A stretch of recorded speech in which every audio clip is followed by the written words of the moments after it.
नमस्कार, मैं हूँ राजीव तिवारी और आप देख रहे हैं पब्लिक आंदोलन। इसमें हम मौजूद हैं इलाहाबाद हाई कोर्ट के लखनऊ खंडपीठ के सामने। अवध बार एसोसिएशन के चुनाव होने हैं 14 मई को। हमारे साथ मौजूद है खास मेहमान इस चुनाव में वरिष्ठ उपाध्यक्ष पद के लिए शैलेंद्र कुमार शर्मा और अटल जी, हम लोग के पुराने साथी भी रहे हैं। क्या चल रहा है अटल भाई आपके चुनाव में इस बार? चुनाव बहुत अच्छा चल रहा है आप लोगों के आशीर्वाद से।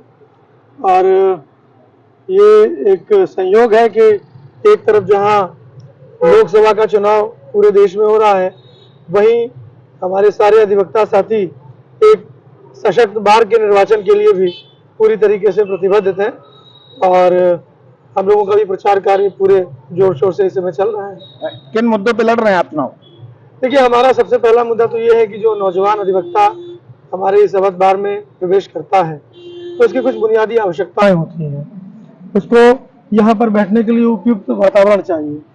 तो कंडीशन ऑफ वर्क चाहे कुछ भी हो, वर्किंग कंडीशन वो अच्छी होनी चाहिए। और वो हमारा अधिवक्ता बहुत संघर्ष करके जब अपने पूरे जिले से जब यहाँ तक आता है, बड़ा अनिश्चितताओं से भरा ये अपना प्रोफेशन है। यहाँ क्लाइंट कब आएगा पता नहीं, फीस कितनी मिलेगी पता नहीं, ऑर्डर क्या होगा ये भी पता नहीं है। तो कुल मिला करके इस परिस्थिति में जब अनिश्चितताओं वाले इस वातावरण में वो आता है तो उसको शुरुआती दिनों में उसकी व्यवस्था ऐसी होनी चाहिए कि उसका मनोबल नहीं गिरना चाहिए।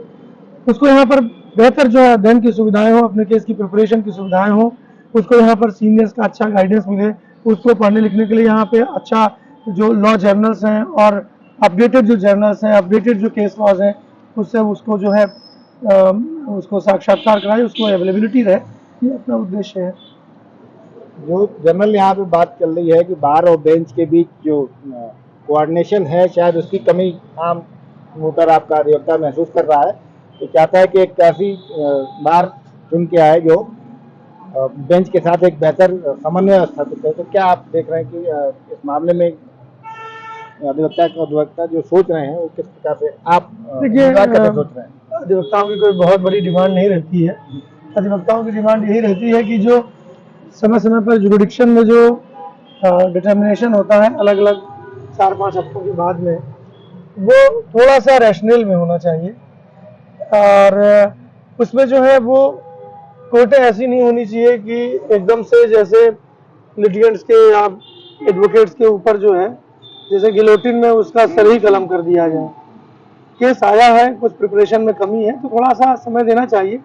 क्योंकि ये ठीक है कि केस की प्रिपरेशन में अगर अपरेंटली लगता है कि कुछ और अच्छी प्रिपरेशन हो सकती है तो वो अभी लर्निंग प्रोसेस है। कम से कम यंगस्टर्स को तो ऐसा ट्रीटमेंट नहीं मिलना चाहिए कि पहले ही दिन उनको ये कहते हुए कि आपके पिटीशन में ऐसा ग्राउंड्स की कमी है, ऐसा इसमें लीगल आपने प्रपोजिशन सही से ड्राफ्ट नहीं किया है। तो उसको थोड़ा सा एक सप्लीमेंट्री के माध्यम से और उसको मतलब केस को प्रिपेयर करने के लिए वक्त मिलना चाहिए। थोड़ा सा पद के लिए भी सिंगल वोट वाला ही चुनाव है। सिंगल पोस्ट है। क्या किससे लड़ाई चल रही है आपकी?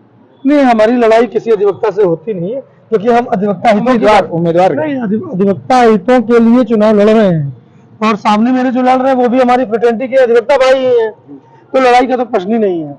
जहां तक प्रतिस्पर्धा का प्रश्न है, स्वस्थ प्रतिस्पर्धा है। और मैं तो ये कहता हूं कि मैं अपने पद पर डॉक्टर शैलेंद्र शर्मा अटल अगर वरिष्ठ उपाध्यक्ष के लिए मुझसे सुटेबिलिटी में अगर आपको कोई अच्छा प्रत्याशी लगता है तो आप उसको भी मत दे सकते हैं।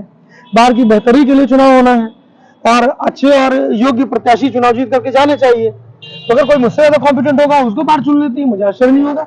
लेकिन मैं जहां तक समझता हूं बार का मुझे लगातार सभी वर्गों से, सभी सेक्ट से और सभी क्लास से मुझे बहुत ही ज्यादा समर्थन जो है, लोगों का प्यार आशीर्वाद मिल रहा है। तो मुझे पूरा विश्वास है कि 15 तारीख के नतीजों में हम भारी बहुमत के साथ जीतेंगे।